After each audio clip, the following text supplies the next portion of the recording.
Hey MGTOWs, this is Vention. Boy, this is a really low rent hotel. It's like a 3-star hotel. I don't need a lot of amenities because I basically I'm going to be using the room to recover from surgery. I'll be recovering for a few days in the hospital, then I'll be recovering here probably for a few more days, in the hotel. And it's quiet, thank goodness for that. But it is definitely not the stellar hotels around here. And it basically but it'll serve my purpose. But when you're an American and you come in, they're gonna charge you as much as they possibly can. But the amenities don't really match the rent. I pay like $100 a day for this place. So basically, yeah. Well, I'm just gonna be here for 20 days. But if I want, I could cancel the place and I'd have to forfeit 1 day of rent. But I could go get like an Airbnb or something. But this is neither here nor there. I was going to say this is kind of a low rent hotel because, one of the problems is this is all we got for news in English.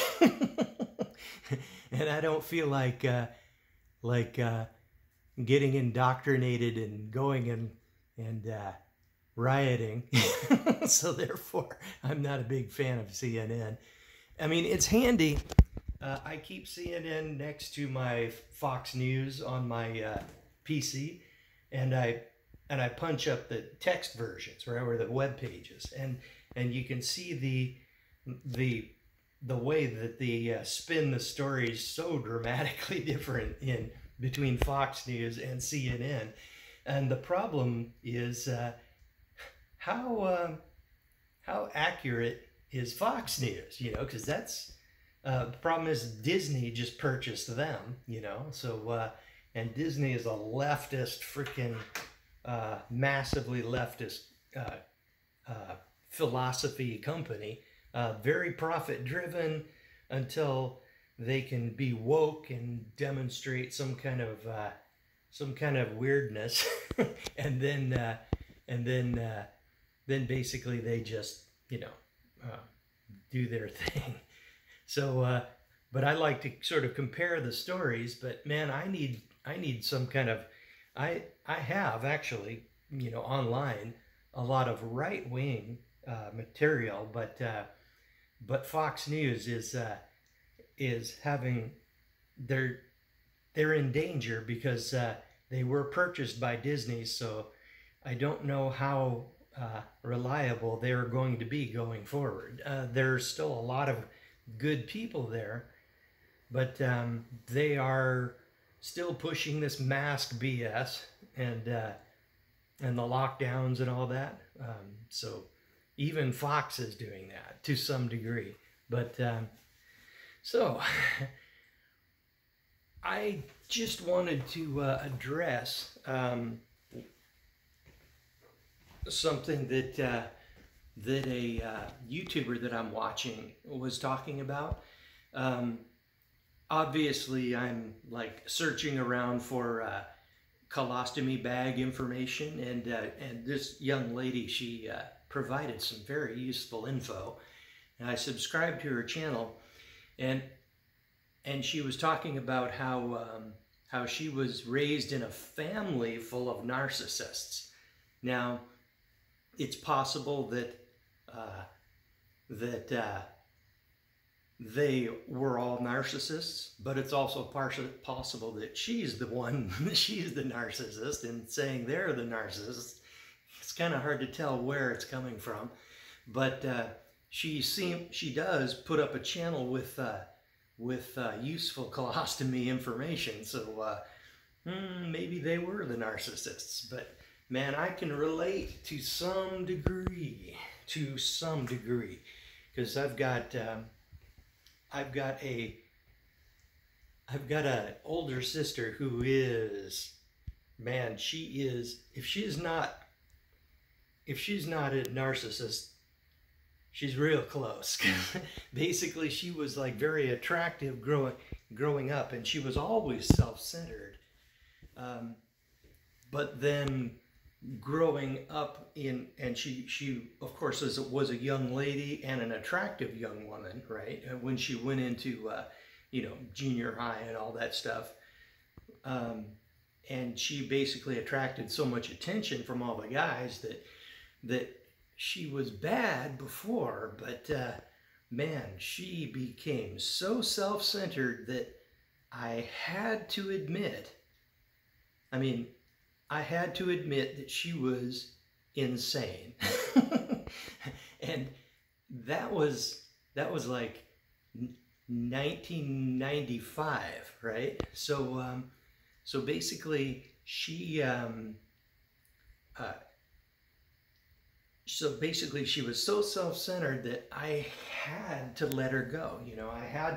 I had to sever the relationship, or she would have just been a black hole where my time and my money and my effort and my mechanical talents and all of my help, to which you're supposed to do for family, right? It was accepted, and she was like, thank you, and but basically she nothing ever came back, right? She could not understand somehow that other people are really real, and she was just so self-centered. I had to let her go. She was insane.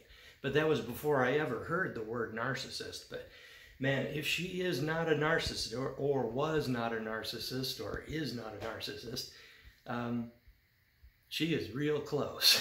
So it was like a tremendous, well, not tremendous, but a significant decrease in my expenses and time, when I severed her from my life, because she was just a sponge that sucked up my time and money, and nothing ever came back, right?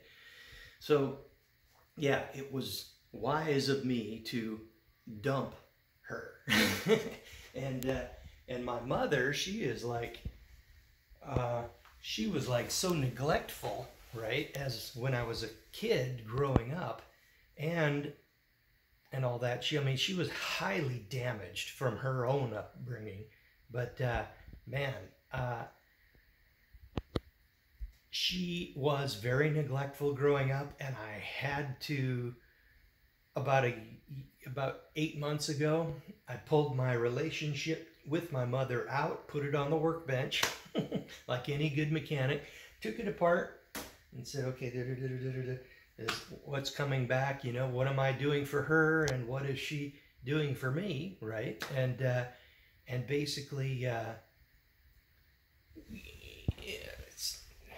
she seemed to be entitled to my time and effort without returning it. Like when I bought my house, and I was so proud of it, and I had gone to her house many times to fix her car, fix her computer, hang out and all that, and many times, but throughout the 6 years or so that I owned that house, I would say, come and see the house, it's all good, come and see the house, and she never came. She never bothered to go see the house. So, and with everything else, I had to add it all up, and the relationship was pretty much one way.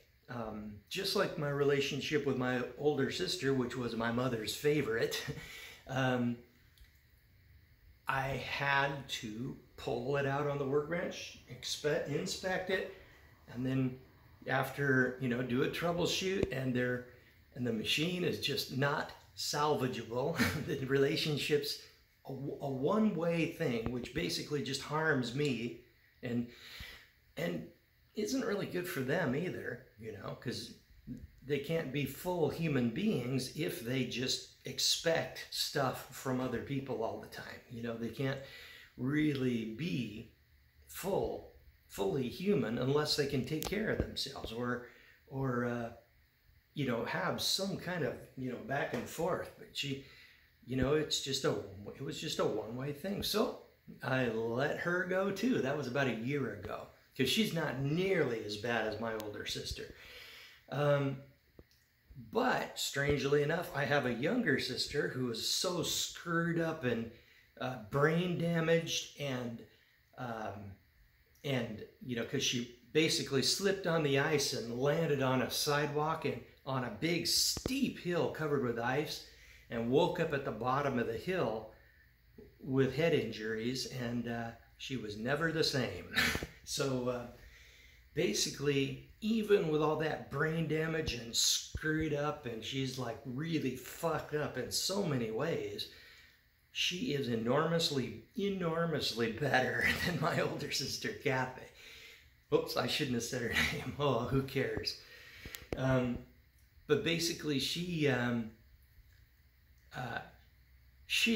screwed up as she is not a narcissist. Absolutely, clearly, she is not a narcissist, because she understands that there is a give and take in relationships, and she basically she's as useless as tits on a boar hog in so many ways, but she's paranoid of money, and she doesn't want to pay rent, or she doesn't want to leave my house, right, or the rental house.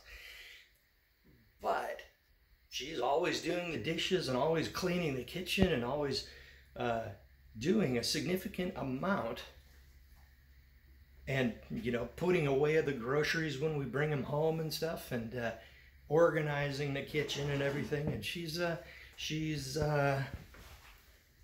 absolute. That is not narcissistic behavior, right? And so basically, she is fucked up like the rest of my family, but she is not a narcissist.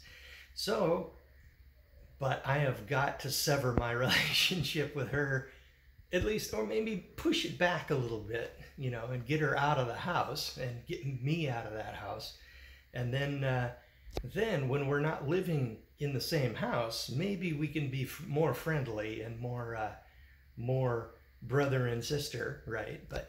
But she is clearly not a narcissist, not like my older sister. And she is,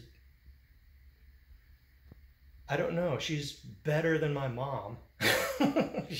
There's more give and take up there, right? She's more well developed than my mother is. So basically, when a relationship doesn't serve you, when it becomes a one-way thing, you know, and money and wealth and time and effort goes away from you and gets sucked up by somebody else and never comes back, man, that is definitely the time to sever that relationship, because it's a profit, right?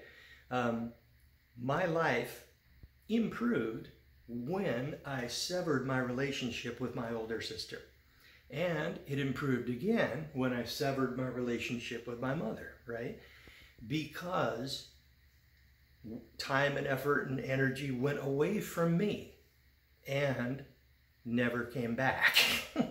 So basically, once I did that, boom, it's a profit. All that time and energy and effort is all mine.